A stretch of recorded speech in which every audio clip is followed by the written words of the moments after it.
Perfeksionizm başqa adıyla mükəmməliyyətçilik çağdaş dövrümüzün ən böyük problemlərindən biridir. Yəni bəlkə də nəzərətməsi nə qədər doğru olar deyə bilmirəm. Xərçəng xəstəliyinə bənzədə bilər.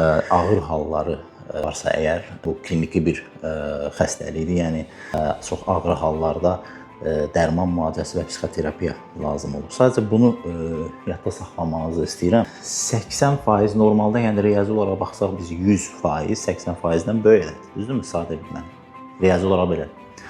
Məsələ perfeksionizm olduğu zaman 80%, 100%-dən daha böyükdür. Bunu yaddan çıxarmayaq. Yəni biz həm də Pareto prinsipi var, bunu bilirsiniz. İşlərimizin 80%-i, yəni 80-ə 20 qaydasında işlərimizin 80%-i, 80% uğurumuz gördüyümüz işin 20%-indən gəlir. Yəni biz hər hansı bir işdə uğur qazanmaq istəyirik. İndi siz hal-hazırki işiniz əsasən ondan ibarət ki, dərs oxumaq, imtahana hazırlaşmaq, yaxşı nəticə əldə etmək istədiyiniz universitetdə istədiyiniz şəkildə təhsil almaq. Bunu əldə etmək üçün maksimum gücünüzü istifadə etməyin də bir mənası yoxdur. Yəni ehtiyac yoxdur daha doğrusu. Əgər doğru şəkildə, ağıllı şəkildə, doğru strategiyalarla, taktikalarla istifadə eləsəniz, zaten gücünüzün 80%-ni istifadə edib kifayət qədər yüksək nəticə əldə edə bilərsiniz. 100% yəni mükəmməl olmağa çalışmaq, perfeksionist olmağa çalışmaq sizi, ömrünüzü, ruhunuzu, beyninizi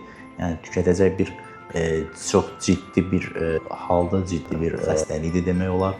Orada diqqətli olun və unutmayın, 80% söhbət mükəmməliyyətçilikdən, perfeksionizmdən gedirsə, 80% 100%-dən daha böyükdür.